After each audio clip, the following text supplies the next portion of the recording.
السلام علیکم ورحمۃ اللہ وبرکاتہ۔ الحمد للہ وحدہ والصلاة والسلام علی من لا نبی بعدہ، اما بعد۔ اعوذ باللہ من الشیطان الرجیم، بسم اللہ الرحمن الرحیم۔ اقرأ بسم ربک الذی خلق، خلق الانسان من علق، اقرأ وربک الاکرم الذی علم بالقلم، علم الانسان ما لم يعلم۔ معزز علماء کرام، ذمہ داران دارالہدیٰ اکیڈمی، استاد دارالہدیٰ، طلبہ دارالہدیٰ، معزز سامعین اور پردہ نشین خواتین اسلام، آج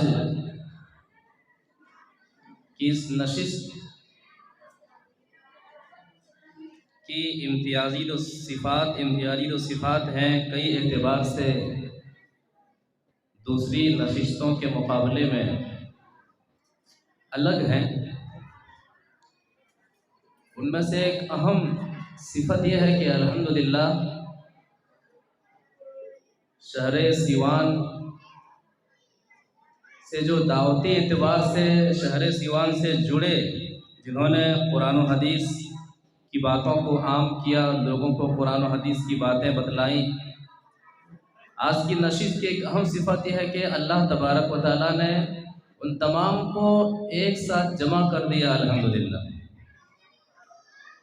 مثال کے طور پر فضیلت الشیخ جواز صاحب تیمی حفظہ اللہ، فضیلت الشیخ محمد علی یمنی حفظہ اللہ، فضیلت الشیخ مسلم صاحب عمری حفظہ اللہ، فضیلت الشیخ ساجد سلفی حفظہ اللہ، فضیلت الشیخ ابو نعمان سلفی حفظہ اللہ، فضیلت الشیخ حافظ توفیق حفظہ اللہ، فضیلت الشیخ صدر عالم صاحب سلفی حفظہ اللہ، فضیلت الشیخ شاہد اقبال صاحب سنابل حفظہ اللہ، اور دیگر علماء کرام۔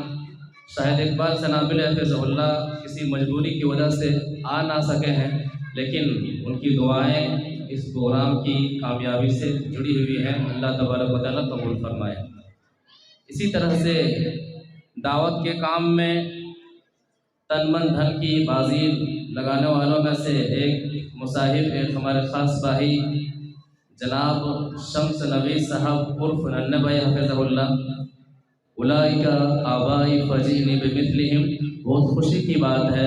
اللہ تبارک و تعالیٰ سے دعا کرتے ہیں کہ جن حضرات نے، جن علماء کرام نے، جن دانشوران نے شہر میں قرآن و حدیث کا گل کھلانے کے لیے جس طرح کی بھی کوششیں کی ہیں، اللہ تبارک و تعالیٰ ان تمام کی کوششوں کو ثمرآور بنائے، قبول فرمائے، صدقہ جاریہ بنائے، اور جب تک رکھے ان علماء کرام کو، ان داعیان کو اللہ تبارک و تعالیٰ دین و دنیا کی بھلائیاں عطا کرتے ہوئے رکھے، زیادہ سے زیادہ خدمات لیتا رہے، آمین یا رب العالمین۔ میرا موضوع ہے مساجد و مدارس کی فضیلت۔ مسجد کی تاریخ زمین کے اوپر بہت ہی قدیم ہے۔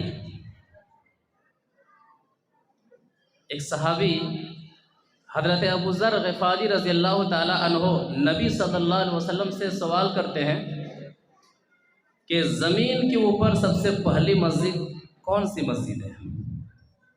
نبی صلی اللہ علیہ وسلم کا جواب آتا ہے، ایک حدیث سے سمجھتے ہیں۔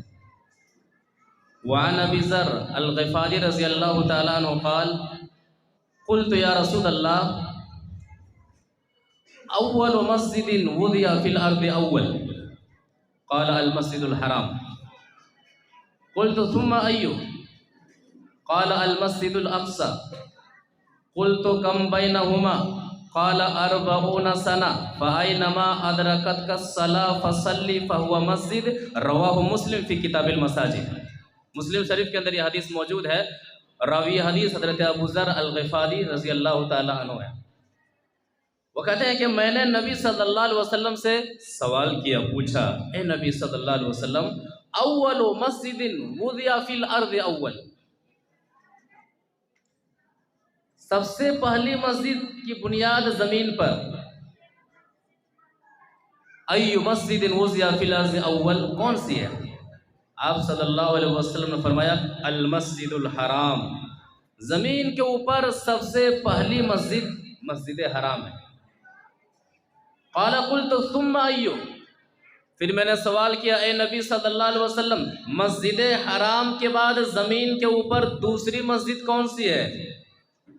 تب نبی صلی اللہ علیہ وسلم نے جواب دیا المسجد الاقصی، مسجد حرام کے بعد دوسری مسجد مسجد اقصی ہے۔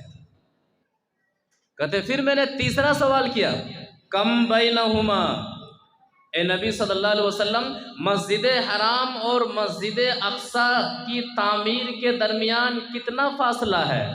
آپ نے فرمایا 40 سنہ، مسجد حرام کی تعمیر کے، مسجد حرام کی بنیاد کے 40 سال بعد مسجد اقصی کی بنیاد پڑی، تو دونوں مسجدوں میں 40 سال کا فاصلہ ہے۔ اس کے بعد نبی صلی اللہ علیہ وسلم امت محمدیہ کے لیے ایک عام سی بات بتاتے ہیں کہ فَأَيْنَمَا أَدْرَكَتْكَ الصَّلَاةُ فَصَلِّ فَهُوَ مسجد، آپ کسی ایسی جگہ پر ہیں جہاں پر نماز پڑھنے کے لیے مسجد نہیں ہے، مسجد میں جانا آپ کے لیے پاسبل نہیں ہے، کیا نماز چھوڑ دیں گے؟ نہیں۔ فصلی، نماز وہیں پڑھ لیجئے، فہو مسجد، جس جگہ پر آپ نماز پڑھتے ہیں وہ آپ کے لیے مسجد ہے۔ یہ امت محمدیہ کا خاصہ ہے کہ اگر امت محمدیہ میں سے کوئی شخص نماز پڑھنا چاہتا ہے اور مسجد نہیں ہے، صحرا میں ہے، بیاباں میں ہے، تو پاک زمین ہے وہیں پر وہ نماز پڑھ لے، وہ ان کے لیے مسجد ہے۔ تو مسجد کی تاریخ بہت پرانی ہے۔ اللہ کے رسول صلی اللہ علیہ وسلم کی محبت مسجد کے تعلق سے، آپ ہجرت کر رہے ہیں، آپ کے ساتھ حضرت ابوبکر صدیق رضی اللہ تعالیٰ عنہ ہیں، ابھی آپ مدینہ پہنچے نہیں ہیں، مسجد قباء مشہور ہے، ابھی آپ مدینہ پہنچے نہیں ہیں، مدینہ سے کچھ ہی کلومیٹر پہلے ہیں، نبی صلی اللہ علیہ وسلم اپنے ساتھی ابوبکر صدیق رضی اللہ تعالیٰ عنہ کے ساتھ 14 دن تک وہاں پر قیام کرتے ہیں اور مسجد قباء عمل میں آتے ہیں، یہ مسجد عمل میں آتی ہے۔ نبی صلی اللہ علیہ وسلم مدینہ جاتے ہیں تو سب سے پہلے آپ کو مسجد کی فکر ہوتی ہے، مسجد کی تعمیر کی فکر ہوتی ہے۔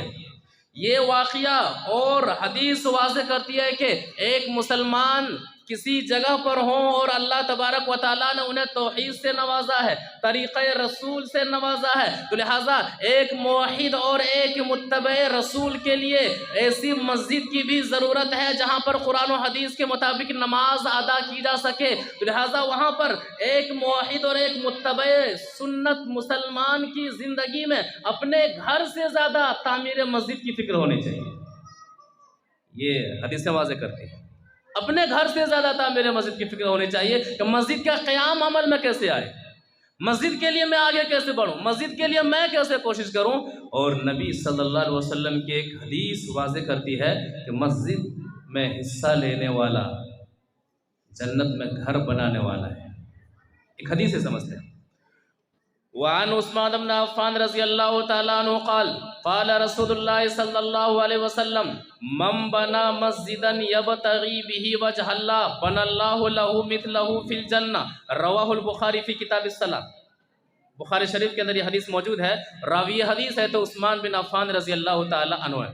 وہ فرماتے ہیں کہ نبی صلی اللہ علیہ وسلم نے فرمایا من بنا مسجدا، جس نے مسجد کی تعمیر کی، مسجد کی تعمیر میں بڑھ چڑھ کر کے حصہ لیا، کسی بھی طرح سے مسجد تعمیر ہو حصہ لیا، مقصد کیا ہے؟ یبتغی بہ وجہ اللہ، اس مقصد کو یاد رکھا جائے، یبتغی بہ وجہ اللہ، اللہ کی رضا مقصود ہو، اللہ ہم سے راضی ہو جائے، اللہ ہم سے خوش ہو جائے، میں اللہ کا مقرب بندہ بن جاؤں، یہ مقصد ہو۔ بن اللہ لہ مثلہ فی الجنہ، تو اللہ کے رسول صلی اللہ علیہ وسلم فرماتے ہیں ایسے شخص کے لیے جو شخص اللہ کی رضا کے لیے دنیا میں مسجد کی تعمیری کاموں میں حصہ لیتا ہے، اس شخص کے لیے اللہ تعالیٰ جنت میں گھر بنا دیتا ہے۔ کتنی اہم فضیلت ہے۔ اب اس حدیث کو سامنے رکھیں اور اس حدیث کے اندر جو اہم نقطہ پیش کیا گیا اس نقطے پر غور کیا جائے کہ ایک مسلمان کی زندگی کا دار و مدار، ایک مسلمان کی عملی زندگی کا دار و مدار میں جنت میں چلا جاؤں، نماز جنت کے لیے، روزہ جنت کے لیے، حج جنت کے لیے، صدقات و خیرات جنت کے لیے، حقوق کی ادائیگی جنت کے لیے، ساری کوششوں کا دار و مدار کہ میں جنت میں کیسے چلا جاؤں، ان ساری کوششوں کا راز اس حدیث کے اندر موجود ہے کہ جو شخص اللہ کے لیے مسجد تعمیر کرتا ہے، اللہ تعالیٰ اس شخص کے لیے جنت میں گھر تعمیر کرتا ہے۔ بہت اہم فضیلت ہے۔ ایک حدیث کے اندر زمین کے سب سے بہتر زمین وہ زمین ہے جہاں پر مسجد قائم ہے۔ آپ نے اپنے مکان میں ٹائلس لگا لیا ہے، ماربل لگا لیا ہے، مکان کو آپ نے جنت نما بنا دیا ہے، محل بنا دیا ہے۔ مسجد میں معمولی ایک جھوپڑ پٹی کی طرح مسجد بنی ہوئی ہے جہاں پر لوگ نماز پڑھ رہے ہیں۔ مسجد ٹائلس اور ماربل سے خالی ہے اور دیگر چیزوں سے خالی ہے، لیکن شریعت کی روشنی میں زمین کے اوپر، زمین کا جو سب سے بہترین حصہ ہے وہ مسجد کا حصہ ہے۔ ایک حدیث سے سمجھتے ہیں۔ وعن ابی ہریرہ رضی اللہ تعالیٰ عنہ قال قال رسول اللہ صلی اللہ علیہ وسلم احب البلاد الى اللہ مساجدها وابغض البلاد الى اللہ اسواقها رواہ مسلم فی کتاب المساجد۔ مسلم شریف کے اندر یہ حدیث موجود ہے۔ راوی حدیث حضرت ابو ہریرہ رضی اللہ تعالیٰ عنہ، وہ فرماتے ہیں کہ اللہ کے رسول صلی اللہ علیہ وسلم نے فرمایا احب البلاد الی اللہ مساجدها، کہ لوگوں اللہ کے نزدیک سب سے جو محبوب جگہ ہے زمین کے اوپر وہ اللہ کی مسجدیں ہیں، جہاں پر لوگ سجدہ کرتے ہیں، رکوع کرتے ہیں، قیام کرتے ہیں، آنسو بہاتے ہیں اور اپنے گناہوں کی معافی مانگتے ہیں۔ مساجدها وابغض البلاد الى اللہ اسواقها، اور زمین کے اوپر جو زمین کا سب سے شر حصہ ہے، برا حصہ ہے، وہ بازار ہے، حلال و حرام کی جہاں تمیز نہیں کی جاتی، جہاں پر جھوٹ بولا جاتا ہے، جہاں پر بیکار کی قسمیں کھائی جاتی ہیں، جہاں پر وقت کا ضیاع ہوتا ہے، جہاں پر وقت برباد ہوتے ہیں۔ لہٰذا اس حدیث سے ایک نقطہ سمجھا جائے، خاص کر کے ابھی رمضان کا مہینہ آ رہا ہے، ہماری مائیں اور بہنیں خاص کر کے رمضان کے مہینے میں گھروں سے زیادہ مارکیٹ میں نظر آتی ہیں۔ یہ حدیث واضح کر رہی ہے کہ عید کی تیاری رمضان سے پہلے کر لیجئے، عید کی تیاری رمضان سے پہلے کر لیجئے، کپڑے کی خریداری کا معاملہ ہو، راشن کی خریداری کا معاملہ ہو، رمضان سے پہلے عید کی تیاری کر لیجئے، اور جو رمضان کا مہینہ آ رہا ہے اس مہینے کے لمحے لمحے کو اللہ تعالیٰ کی عبادتوں میں گزاریے، تلاوت قرآن میں گزاریے، قیام اللیل میں گزاریے، روزے کی حفاظت کرتے ہوئے گزاریے، صدقات و خیرات کرتے ہوئے گزاریے اور اذکار کرتے ہوئے گزاریے۔ لہذا رمضان کے مہینے کی مناسبت سے یہ حدیث یہ نقطہ پیش کرتی ہے کہ آدمی کو اپنا وقت صحیح جگہ پر استعمال کرنا چاہیے۔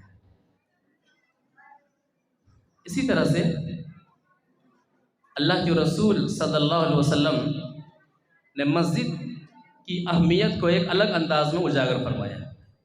مسجد آنا ہے، مردوں کے لیے باجماعت نماز ادا کرنے کے لیے مسجد آنا ہے،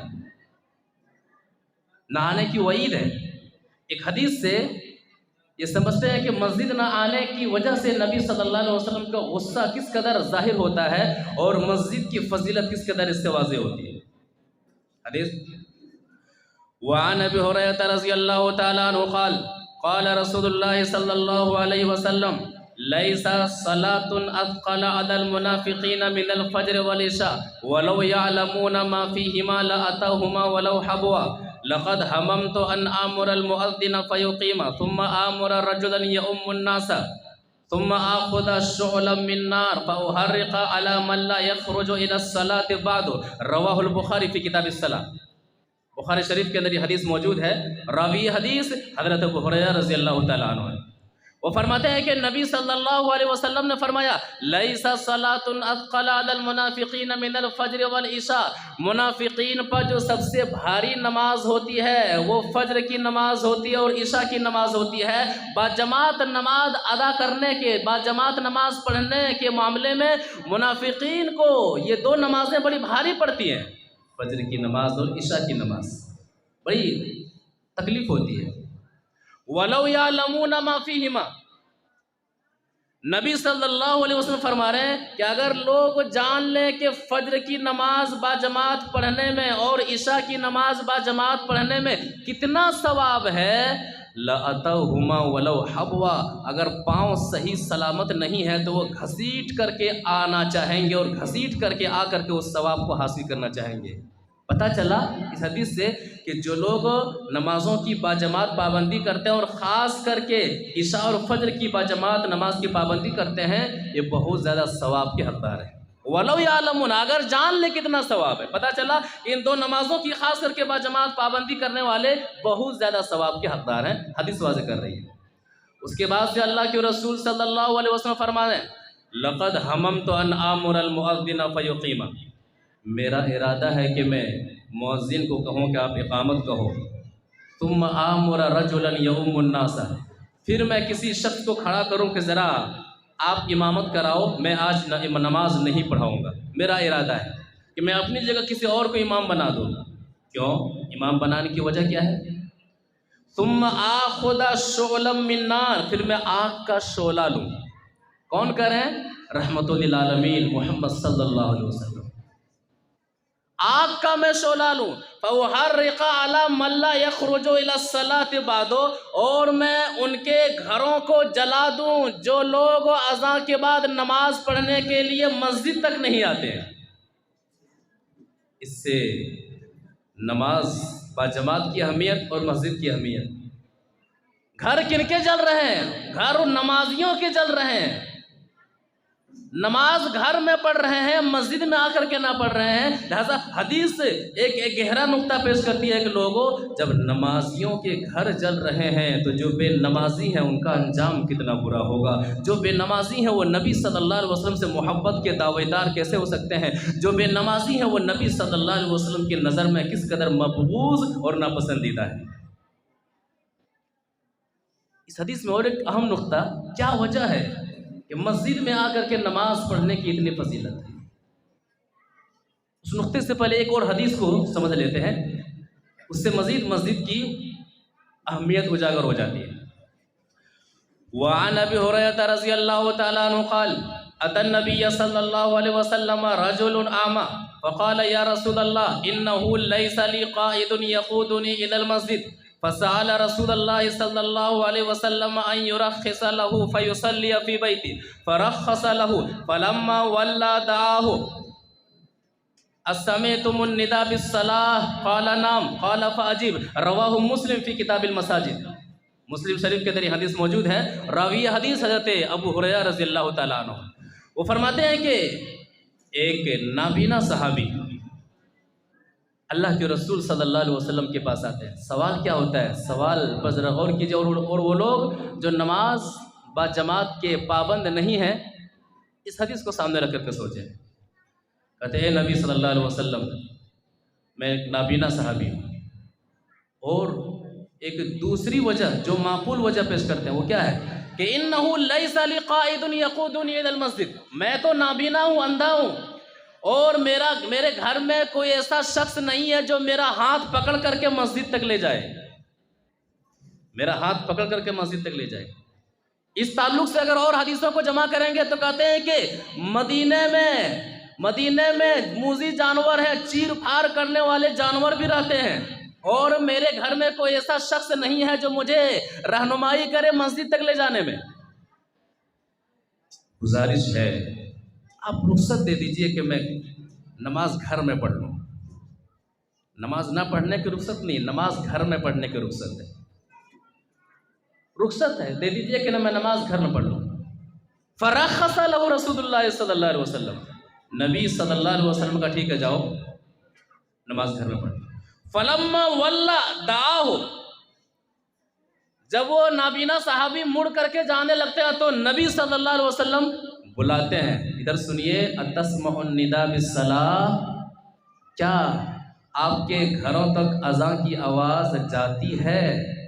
قال نعم، کہا، قال فاجب، کہا اگر آپ کے گھروں تک اذان کی آواز جاتی ہے، آپ نابینا ہیں، ٹھیک ہے، آپ کو مسجد میں لانے والا کوئی نہیں ہے، ٹھیک ہے، لیکن اگر اذان کی آواز گھروں تک جاتی ہے تو آپ کو نماز با جماعت پڑھنے کے لیے مسجد تک آنا ضروری ہے، مسجد تک آنا پڑے گا۔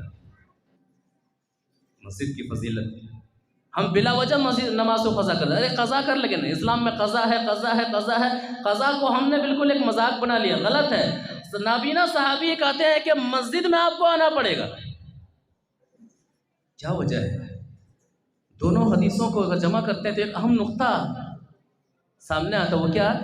مسجد اجتماعیت کی جگہ ہے، ایک ہونے کی جگہ ہے، ایک ہونے کی جگہ ہے۔ یہ دونوں حدیثیں نقطہ پیش کرتی ہیں کہ لوگوں، مسجد اجتماعیت کی جگہ ہے، مرکز توحید مسجد ہے، اور ایک شرعی امام کے اشارے پر سب کا ایک ساتھ رکوع کرنا، سب کا ایک ساتھ قیام کرنا، سب کا ایک ساتھ سجدہ کرنا، سب کا ایک ساتھ سلام کرنا، یہ ایک مسلمان جو موحد اور قرآن و حدیث کے مطابق نماز پڑھ رہا ہے اور شرعی مسجد میں جا کر کے ایک ساتھ نماز پڑھ رہا ہے، یہ مسجد یہ تصویر پیش کرتی ہے، اور مسجد میں جانے والے اس طرح کے مسلمان یہ اعمال پیش کرتے ہیں کہ ہم ایک ہیں، ہم ایک رب العالمین کی عبادت کرنے والے ہیں، ایک ساتھ مسجد میں ارکان ادا کرنے والے یہ پیغام عام کرتے ہیں کہ لوگوں، اللہ کے حکم کے معاملے میں ہم ایک ہیں، قرآن و حدیث کے معاملے میں ہم ایک ہیں، اور ہم جس طرح مسجد میں قرآن و حدیث کے مطابق ایک ہونے کا ثبوت پیش کر رہے ہیں، مسجد کے باہر بھی انشاءاللہ قرآن و حدیث کے مطابق ایک ہونے کا ثبوت پیش کریں گے۔ مسجد یہ پیغام دیتی ہے کہ جہاں پر قرآن و حدیث کی بات آئے، شریعت کی بات آئے، وہاں پر مسلمان ایک ہو، نیک ہو، مثل دو قالب یک جان بن جائے۔ یہ مسجد اجتماعیت کا درس دیتی ہے۔ مسجد کو آباد کرنے والے کون لوگ ہوتے ہیں؟ مسجد کی تعمیر کرنے والے کون لوگ ہوتے ہیں؟ سورہ توبہ آیت نمبر 17 اور 18 پڑھیں گے تو واضح کرتا ہے کہ کون لوگ ہیں جنہیں مسجد آباد کریں تو کوئی فائدہ نہیں ہے، اور اس کے بعد آیت نمبر 18 میں قرآن واضح کرتا ہے کہ مسجد کو آباد کرنے والے جو ہوتے ہیں اس کے اندر 5 صفات کو اس آیت کے اندر گنایا گیا ہے۔ آیات کے مفہوم پر غور کیا جائے۔ ما کان للمشرکین ان یعمروا مساجد اللہ شاہدین علی انفسہم بالکفر، مشرکوں کے لیے جائز نہیں ہے، مشرکوں کو یہ زیب نہیں دیتا کہ وہ اللہ کی مسجدوں کو آباد کریں۔ وجہ کیا ہے؟ مسجد مرکز توحید ہے، اور شرک توحید کی مخالف چیز ہے۔ مشرک مسجد کے معاملے میں کبھی بھی مخلص نہیں ہو سکتا ہے، مسجد کی ساخت اور جو مسجد کی اہمیت ہے اس کو باقی نہیں رکھ سکتا ہے۔ تو ما کان للمشرکین ان یعمروا مساجد اللہ، مشرکین کے لیے یہ بات زیب نہیں ہے کہ وہ اللہ کی مسجدوں کو آباد کریں، شاہدین علی انفسہم بالکفر، اپنے آپ پر کفر کی گواہی دیتے ہوئے، مشرک رہتے ہوئے۔ اولئک حبطت اعمالہم وفی النار ہم خالدون، یہی لوگ ہیں جن کے اعمال برباد ہیں، یعنی مشرک مسجد بھی تعمیر کر لے کوئی فائدہ نہیں، ان کا ٹھکانہ جہنم ہے۔ مشرک مسجد میں جا کر کے نماز پڑھتے پڑھتے اپنی کمر کو ٹیڑھی کر لے، سجدہ کرتے کرتے اپنی پیشانی کو ختم کر لے، قیام کرتے کرتے اب پاؤں میں ورم آ جائے، لیکن یہ ایسے لوگ ہیں کہ کچھ بھی مسجد کو استعمال کرنے کے لیے ساری عبادتیں کر لے۔ اولئک حبطت اعمالہم، یہ وہ لوگ ہیں جن کے اعمال برباد ہیں اور جہنم میں ہمیشہ رہنے والے ہیں۔ اب مسجد کو آباد کرنے والے کون لوگ ہیں؟ انما یعمر مساجد اللہ، اللہ کی مسجدوں کو آباد کرنے والے کون ہیں؟ من آمن باللہ والیوم الآخر، جو اللہ پر ایمان لاتے ہیں کہ اللہ کے سامنے مجھے کھڑا ہونا ہے، قیامت کے دن پائی پائی کا مجھے حساب دینا ہے، میری زندگی کے لمحے لمحے کا مجھے حساب دینا ہے۔ والیوم الآخر، جو آخرت کے دن پر ایمان لاتا ہے کہ آخرت کے دن جمع ہونا ہے، میدان محشر کا معاملہ ہوگا، کامیابی اور ناکامی کا معاملہ ہوگا۔ وَأَقَامَ الصَّلَاةَ، جو نماز قائم کرتے ہیں، جو نماز کو پابندی سے پڑھتے ہیں، جو نماز کو طریقہ رسول کے مطابق پڑھتے ہیں، جو نماز کو با جماعت ادا کرتے ہیں۔ وآت الزکاۃ، جو زکوٰۃ دیتے ہیں، ولم یخش الا اللہ، اور کسی بھی معاملے میں اللہ ہی سے ڈرتے ہیں۔ فعسیٰ اولئک ان یکونوا من المہتدین، قرآن کہتا ہے کہ یہی لوگ ہدایت پانے والے ہیں، اور یہی لوگ اصل ہیں جو مسجد کو آباد کرنے والے ہیں۔ تو مسجد کو آباد کرنا کن لوگوں کا کام ہے؟ مسجد کو آباد کرنا کیسے لوگوں کا کام ہے؟ قرآن واضح کرتا ہے کہ ایک مومن، ایک موحد، اللہ کے رسول صلی اللہ علیہ وسلم کے طریقے سے محبت کرنے والے، حقیقت میں یہ وہ لوگ ہیں جو مسجد کو آباد کرتے ہیں اور جو مسجد کے لیے بہت زیادہ کوششیں کرتے ہیں۔ اسی طرح سے مساجد کی مختصر اہمیت کے بعد مدارس کی اہمیت۔ اسلام میں مدارس کی بہت زیادہ اہمیت ہے۔ یہ مدرسہ کسی بلڈنگ کا نام نہیں ہے، کسی در و دیوار کا نام نہیں ہے۔ جہاں پر بھی علم سکھایا جائے وہ مدرسہ ہے، چاہے وہ جگہ درخت کے نیچے ہو، چاہے وہ چھت کے نیچے ہو، چاہے وہ کسی صحرا میں ہو، چاہے وہ فضا میں ہو، جہاں پر بھی علم سکھایا جائے وہ مدرسہ ہے۔ زمین کے وجود سے پہلے سب سے پہلا مدرسہ آسمان میں اللہ تعالیٰ نے قائم کیا۔ سورہ بقرہ آیت نمبر 31 اور 32 کو اگر پڑھیں گے تو اللہ تعالیٰ نے آدم علیہ السلام کو سارا نام سکھا دیا اور فرشتوں سے کہا کہ تم بھی بتاؤ، تم بھی بتاؤ، کہ میں نہیں جانتا۔ وہ کیا معاملہ ہے آیت سے سمجھتے ہیں۔ وَعَلَّمَ آدَمَ الْأَسْمَاءَ كُلَّهَا ثُمَّ عَرَضَهُمْ عَلَى الْمَلَائِكَةِ فَقَالَ أَنبِئُونِي بِأَسْمَاءِ هَؤُلَاءِ إِن كُنتُمْ صَادِقِينَ۔ اللہ تعالیٰ نے آدم علیہ السلام کو سارا نام بتا دیا، پھر فرشتوں سے کہا اگر تم سچے ہو تو آدم نے جو نام گنوائے ہیں آپ سب بھی وہی نام گنواؤ، وہی نام بتاؤ۔ فرشتوں نے کہا قالوا سبحانک لا علم لنا الا ما علمتنا انک انت العلیم الحکیم، تیری ذات پاک ہے، ہمیں تو وہی معلوم ہے جو تو نے سکھایا ہے، تو ہی حکمت والا ہے، تو ہی جاننے والا ہے۔ تو سب سے پہلا مدرسہ وجود ارض سے پہلے آسمان پر اللہ تبارک و تعالیٰ نے قائم کیا۔ زمین کے اوپر مدرسے کی اہمیت کا اندازہ اس بات سے لگا سکتے ہیں کہ زمین کے اوپر سب سے پہلا مدرسہ غار حرا ہے، اور اس مدرسے میں سب سے پہلی تعلیم اقرا، اقرا، پڑھ پڑھ، قرآنی تعلیم۔ اس مدرسے میں سب سے پہلی حدیث کی تعلیم، ما انا بقاری، ما انا بقاری، میں نہیں جانتا، میں نہیں جانتا۔ تو علم سے پہلے، عمل سے پہلے علم کا ہونا ضروری ہے، اور سب سے پہلا مدرسہ غار حرا کے اندر استاد جبریل علیہ السلام ہے اور شاگرد محمد صلی اللہ علیہ وسلم ہے۔ استاد کہہ رہے ہیں کہ پڑھ، شاگرد کہہ رہے ہیں کہ میں پڑھنا نہیں جانتا۔ مدرسے کی اہمیت کا اندازہ اس بات سے بھی لگا سکتے ہیں، مکہ کے اندر مسلمانوں کو مارا جا رہا ہے، ستایا جا رہا ہے۔ اسلام لانے والے ایسے لوگ بھی ہیں جو بالکل پریشان ہیں، بے چین ہیں، بے قرار ہیں، چھپ چھپ کر کے عبادتیں کر رہے ہیں، چھپ چھپ کر کے عبادتیں کر رہے ہیں۔ صحابہ کرام کہتے ہیں کہ بھوک کے مارے درخت کی پتیاں ہم لوگ کھا جایا کرتے تھے، جس کی وجہ سے ہمارا گلا چھل جایا کرتا تھا۔ ایسے موقع پر پرہول ماحول میں جہاں پر ایمان کو بچانا سب سے بڑی بات تھی، وہاں پر بھی نبی صلی اللہ علیہ وسلم نے مدرسہ قائم کیا۔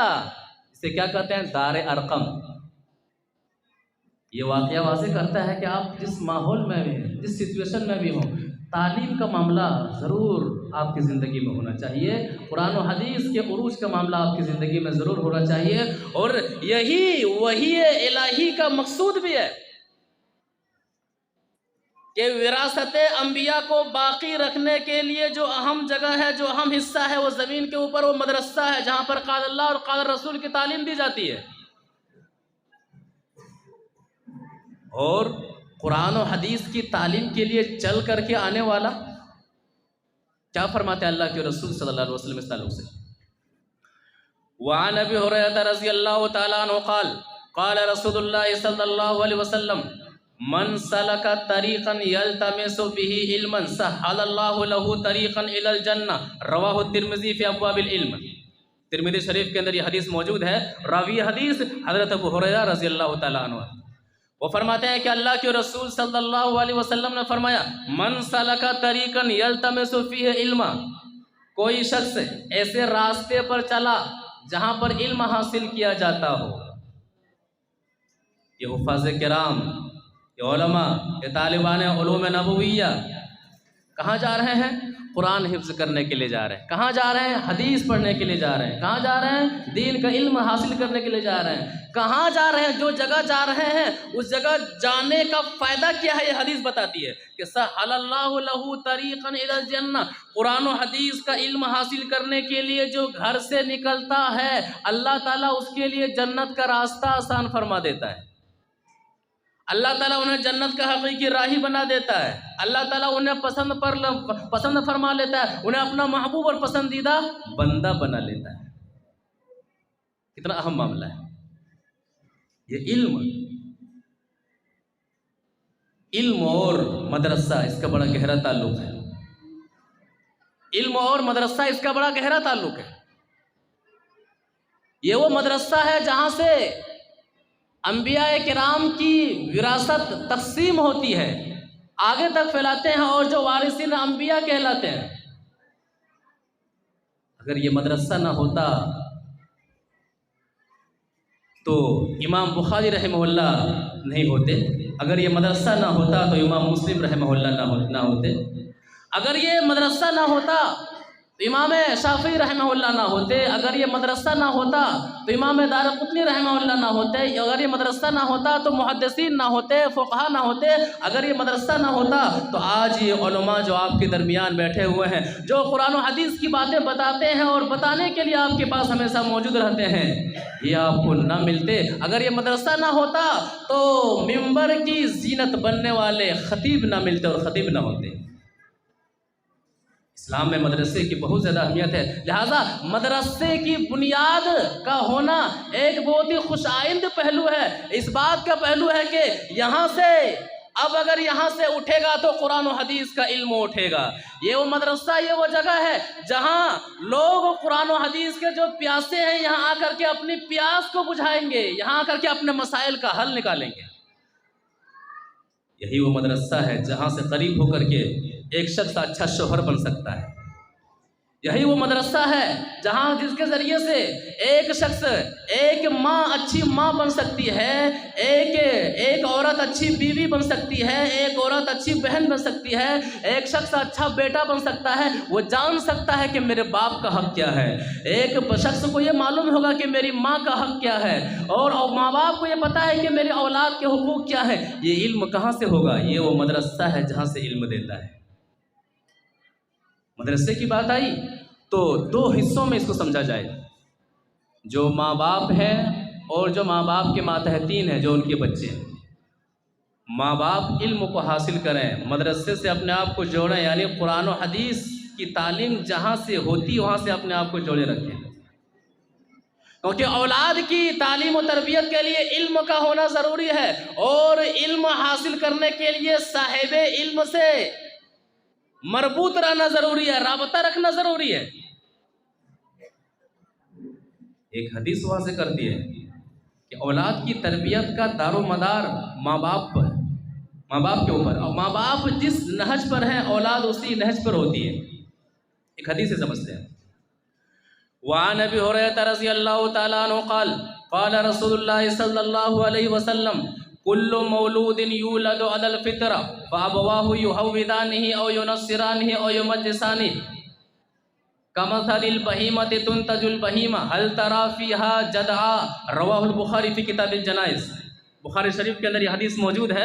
راوی حدیث حضرت ابو ہریرہ رضی اللہ تعالیٰ عنہ، وہ فرماتے ہیں کہ اللہ کے رسول صلی اللہ علیہ وسلم نے فرمایا کل مولود یولد علی الفطرہ، ہر بچہ فطرت اسلام پر پیدا ہوتا ہے، فطرت اسلام پر پیدا ہوتا ہے۔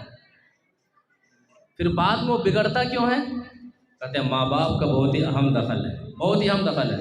فَأَبَوَاهُ يُهَوِّدَانِهِ أَوْ يُنَصِّرَانِهِ أَوْ يُمَجِّسَانِهِ، ان کے ماں باپ اس بچے کو یہودی بنا دیتے ہیں، یا تو نصرانی بنا دیتے ہیں، یا تو مجوسی بنا دیتے ہیں۔ لہذا حدیث کا یہ ٹکڑا یہ پتہ دیتا ہے کہ اولاد کی تربیت میں ماں باپ کو بہت ہی زیادہ دھیان دینا چاہیے۔ ماں باپ کے دین کو بچہ بہت ہی جلدی ایکسیپٹ کرتا ہے، بہت ہی جلدی ماں باپ کے رنگ میں رنگ جاتا ہے، حدیث واضح کر رہی ہے۔ لہٰذا اگر بچہ بگڑتا ہے، بچہ نافرمان ہوتا ہے، تو بہت سارے اسباب میں سے ایک اہم سبب اولاد کی دین کے نہج پر تربیت نہ کرنا، قرآن و حدیث کے نہج پر تربیت نہ کرنا۔ اب حدیث میں ہے کہ 7 سال ہو جائے تو نماز کا حکم دو، یہ ماں باپ کے لیے۔ کیا کریں صاحب، ہماری عمر 40 سال، ہم خود بے نمازی ہیں، ہم خود اس فراق میں ہے کہ جمعہ سے نماز شروع کریں گے، جمعہ سے نماز شروع کریں گے، وہ جمعہ آیا ہی نہیں جس میں ہم نماز شروع کریں، تو اولاد کی کیا تربیت کریں؟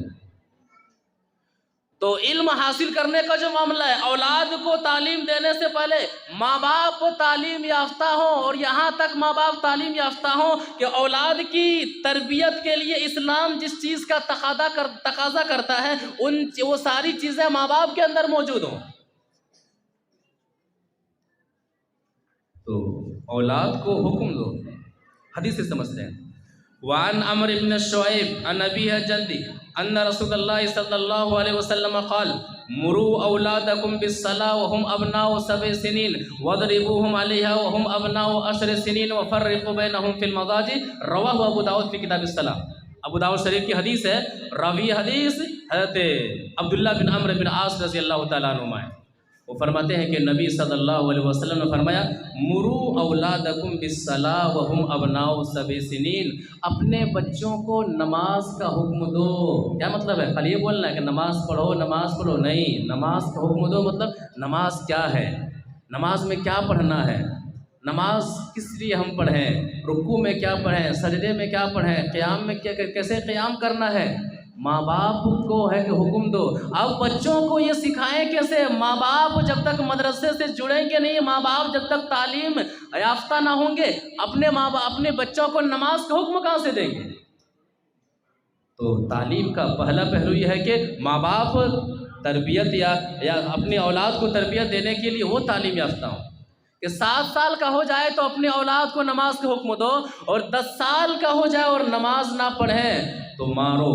نماز نہ پڑھنے کی وجہ سے بچوں کو مارو، ٹیوشن نہ جانے کی وجہ سے ماں باپ مارتے ہیں، دنیائی معاملات میں نمبرات کم آ جائے تو ماں باپ مارتے ہیں، نیٹ پاس نہ کرے تو ماں باپ مارتے ہیں، ڈاکٹر انجینئر فلاں بننے کی خواہش کی تکمیل اولاد اگر نہ کرے ماں باپ کے لیے تو مارتے ہیں، انہیں اگر ٹیوشن جانا ہو تو فجر سے پہلے جگا دیا جاتا ہے، اسکول اور ٹاسک کے معاملے میں ماں باپ حساس ہوتے ہیں۔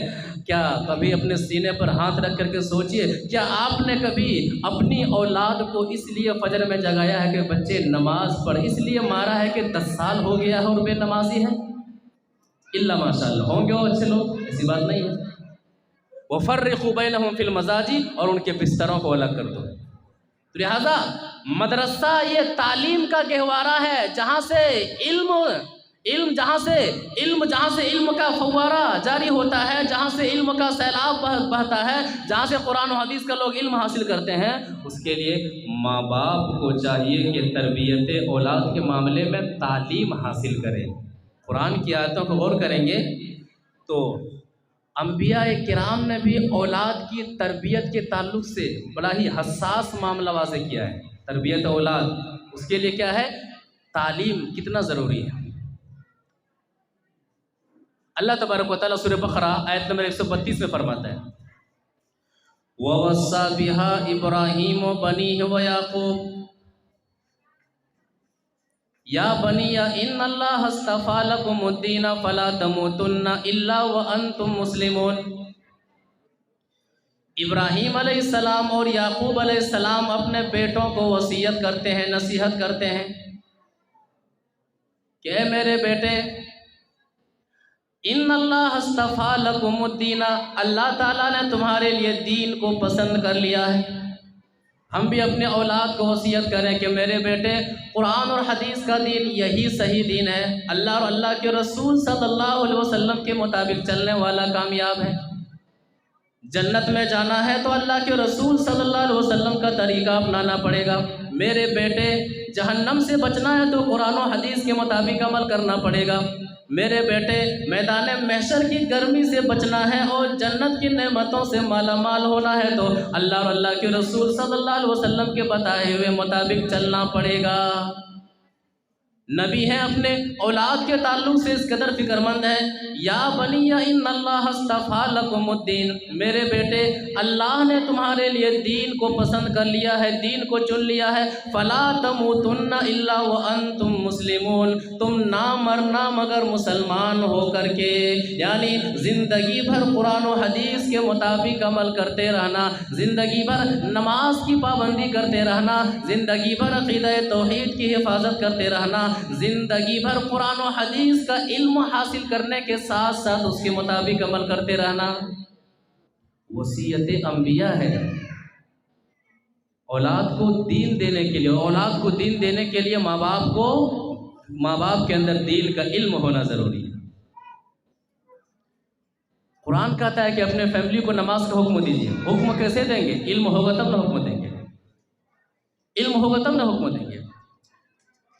اپنی فیملی کو نماز کا حکم دیجیے۔ اللہ تبارک و تعالیٰ سورۃ طٰہٰ آیت نمبر 132 میں فرماتا ہے، وَأْمُرْ أَهْلَكَ بِالصَّلَاةِ وَاصْطَبِرْ عَلَيْهَا، اے نبی صلی اللہ علیہ وسلم اپنی فیملی کو نماز کا حکم دیجیے اور آپ بھی ڈٹے رہیے۔ اپنی فیملی کو نماز کی تلقین کیجیے، نماز کے بارے میں بتاتے رہیے، وَاصْطَبِرْ عَلَيْهَا، اور آپ بھی نماز کی پابندی کرتے رہیے۔ لا نسألک رزقا نحن نرزقک والعاقبۃ للتقوی، روزی کا مالک میں ہوں، روزی کا مالک کوئی انسان نہیں ہے۔ نماز پڑھنے کی وجہ سے رزق میں کمی نہیں آئے گی، نماز چھوڑ کر کے کوئی شخص رزاق نہیں بن سکتا ہے، نماز چھوڑ کر کے تقدیر سے زیادہ کوئی شخص کما نہیں سکتا ہے۔ قرآن یہ نقطہ پیش کرتا ہے نا، نماز وقت نہیں ملتا ہے، تجارت بزنس وقت نہیں ملتا ہے۔ قرآن کہتا ہے نہیں، یہ تجارت یہ بزنس نماز چھوڑ کر کے اگر آپ کرتے ہیں تو ایسا نہیں ہے کہ نماز چھوڑنے کے بعد آپ زیادہ کما لیں گے، نہیں، روزی کے مالک ہم ہیں، تم نہیں ہو، روزی کے مالک ہم ہیں۔ تو ماں باپ تربیت یافتہ ہوں، تعلیم یافتہ ہوں، اپنی اولاد کو تعلیم دینے کے لیے، اپنے اولاد کو مدرسہ سے جوڑنے کے لیے۔ اسی طرح سے اولاد کی تعلیم کے معاملے میں قرآن و حدیث سے ان کو جوڑے رکھیے۔ آپ انہیں ڈاکٹر بنائیے، انجینئر بنائیے، آفیسر بنائیے، دنیا کے بڑے سے بڑے عہدے پر فائز کیجیے، لیکن پہلے مسلمان بنائیے، پہلے مسلمان ہو، پہلے قرآن و حدیث کا علم ہو، جانتا ہو، جس فیلڈ میں وہ رہتا ہو اس پر عمل کرنے کے لیے قرآن و حدیث کا علم اس کے پاس موجود ہو۔ اور ایک بات بھی یاد رکھیے، تعلیم کے معاملے میں آپ دنیا کے بڑے سے بڑے عہدے پر آپ نے فائز کر دیا، لیکن ایک حافظ قرآن کا جو معاملہ ہے، جو ماں باپ نے اپنے بچے کو حافظ قرآن بنایا ہے، حامل قرآن بنایا ہے، ان کے بچے سے زیادہ فضیلت میں آپ کے بچے نہیں ہو سکتے۔ آپ کا بچہ ڈاکٹر ہے، انجینئر ہے، دنیا کا وہ سی ایم ہے، پی ایم ہے، پوری دنیا کا بادشاہ ہے، ایک 15 سال 10 سال کا بچہ حافظ ہے، وہ حافظ، اس حافظ کی فضیلت آپ کے بادشاہ جیسے بیٹے سے زیادہ ہے۔ اس فضیلت کو جانیے۔ تعلیم کے معاملے میں اس تعلق سے آخری بات میں کہوں گا انشاءاللہ کہ حافظ قرآن جو الحمدللہ ابھی 5 بچے یہاں پر 5 بچوں نے حفظ کیا ہے، حافظ قرآن کی فضیلت، ایک انسان 3 دنیا سے دوچار ہوتا ہے، دنیاوی زندگی، برزخی زندگی، اخروی زندگی۔ حافظ قرآن کی فضیلت کا عالم یہ ہے کہ تینوں زندگیوں میں اللہ تبارک و تعالیٰ قرآن کی وجہ سے انہیں سرخروئی عطا فرماتا ہے، بلندی عطا فرماتا ہے تینوں زندگیوں میں۔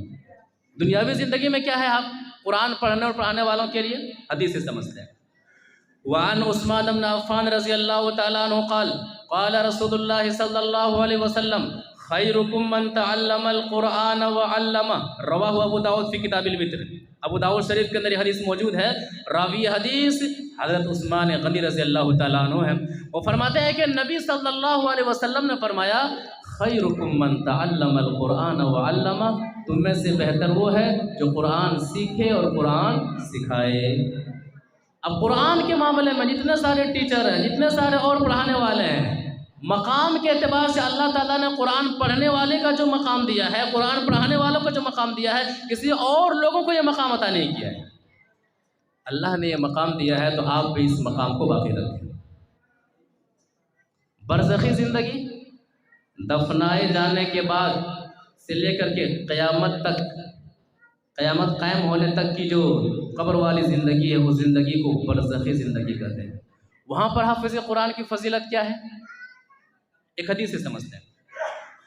وعن جابر بن عبداللہ رضی اللہ تعالیٰ عنہ قال کان النبی صلی اللہ علیہ وسلم یجمع بین الرجلین من قتل احد فاذا اشیر له الى ثم يقول ایہم اکثر اخذا للقرآن فاذا اشیر له الى احدهما قدمه في القبر ثم قال انا شہید على هؤلاء يوم القیامہ ثم امر بدفنهم بدمائهم ولم يغسلهم، رواہ البخاری فی کتاب الجنائز۔ بخاری شریف کے اندر حدیث موجود ہے، راوی حدیث حضرت جابر بن عبداللہ رضی اللہ تعالیٰ عنہ۔ وہ فرماتے ہیں کہ نبی صلی اللہ علیہ وسلم نے غزوہ احد میں کیا کیا تھا؟ جب صحابہ کرام کی شہادت ہوئی تو کئی صحابہ کرام شہید ہوئے۔ اب دفنانے کا معاملہ یہ تھا کہ ایک قبر میں دو اشخاص کو دفنایا جائے۔ تو طریقہ کیا تھا کہ نبی صلی اللہ علیہ وسلم کہا کرتے تھے ایہم اکثر اخذا للقرآن، ان دونوں کو جو ایک ساتھ قبر میں دفنایا جا رہا ہے، دیکھو دونوں میں قرآن کن کو زیادہ یاد ہے؟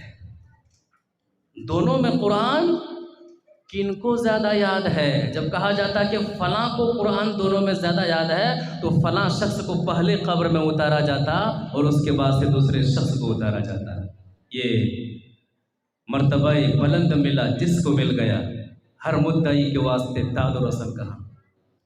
ایک ماں باپ خالی چھوڑ دیتے ہیں، کیا کرنا ہے؟ حافظ بنانا ہے، کچھ پڑھنا نہیں آتا ہے، الف لام اما پڑھنا شروع کرتے ہیں، جب یہ اس مدرسہ سے جاتے ہیں تو کیا میں حافظ بن گیا ہوں، مجھے قرآن یاد ہے، مجھے قرآن یاد ہے، ماں باپ کا سر اونچا ہو جاتا ہے۔ تو جنہیں قرآن زیادہ یاد ہے قبر کے اندر بھی انہیں اتارا جائے۔ برزخی زندگی میں یہ فضیلت، اور یہ فضیلت کہاں سے حاصل ہوا ہے؟ مدرسہ سے حاصل ہوا ہے۔ اب آپ نے اپنے بچے کو حافظ قرآن کے علاوہ کچھ بھی بنا لیا ہو، ساری ڈگریاں حاصل کر لیا ہوں، یہ فضیلت حاصل نہیں ہو سکتی۔ میدان محشر میں کیا فضیلت ہے؟ حدیث وعن عبد الله بن عمرو بن العاص رضی اللہ تعالی عنہما قال قال رسول اللہ صلی اللہ علیہ وسلم يقال لصاحب القرآن اقرأ وارتقي ورتل كما كنت ترتل في الدنيا فإن منزلتك عند آخر آية تقرأها، رواہ الترمذی فی ابواب فضائل القرآن۔ ترمذی شریف کے اندر یہ حدیث موجود ہے، راوی حدیث ہے عبداللہ بن عمرو بن عاص رضی اللہ تعالیٰ عنہ۔ وہ فرماتے ہیں کہ نبی صلی اللہ علیہ وسلم نے فرمایا یقال لصاحب القرآن، حافظ قرآن سے، قاری قرآن سے کہا جائے گا، قاری قرآن سے کہا جائے گا اقرأ ورتقی، پڑھتا جا، جنت کی سیڑھیوں پر چڑھتا جا، پڑھتا جا، جنت کی سیڑھیوں پر چڑھتا جا۔ فَإِنَّ مَنزِلَتَكَ عِنْدَ آخِرِ آیَةٍ تَقْرَؤُهَا، جنت میں تیری جگہ وہی ہے جہاں پر پڑھتے پڑھتے تو آخری آیت ختم کر دیتا ہے۔ یہ مقام صرف ایک حافظ قرآن یاد کرنے والے کے لیے ہے، عامل قرآن کے لیے ہے۔ تو چاہے وہ دنیاوی زندگی ہو یا برزخی زندگی ہو یا اخروی زندگی ہو، تینوں زندگیوں میں حافظ قرآن کا جو مقام ہے وہ مقام کسی اور علم کی وجہ سے نہیں ہے، اور یہ مقام حاصل ہوا ہے تو مدرسہ سے حاصل ہوا ہے۔ اور ایک آخری حدیث، دنیا میں ہم ڈاکٹر بنتے ہیں، سرٹیفکیٹ ہمیں دی جاتی ہے، یہی نا ہے طریقہ، یہی ہے، ہم انجینئر بنتے ہیں، ہم آئی پی ایس فلاں فلاں بنتے ہیں، سرٹیفکیٹ ہمیں دی جاتی ہے۔ وہاں الگ معاملہ ہے، حافظ قرآن کا معاملہ الگ ہے، لڑکے نے حفظ کیا ہے لیکن سرٹیفکیٹ ماں باپ کو دی جائے گی قیامت کے دن۔ یہ کسی اور علم کے حاصل کرنے پر یہ مرتبہ نہیں، حفظ آپ کی بچی نے کیا ہے، آپ کے بچے نے کیا ہے، لیکن سرٹیفکیٹ ماں باپ کو دی جائے گی۔ کیسی سرٹیفکیٹ؟ ایک حدیث سے سمجھتے ہیں۔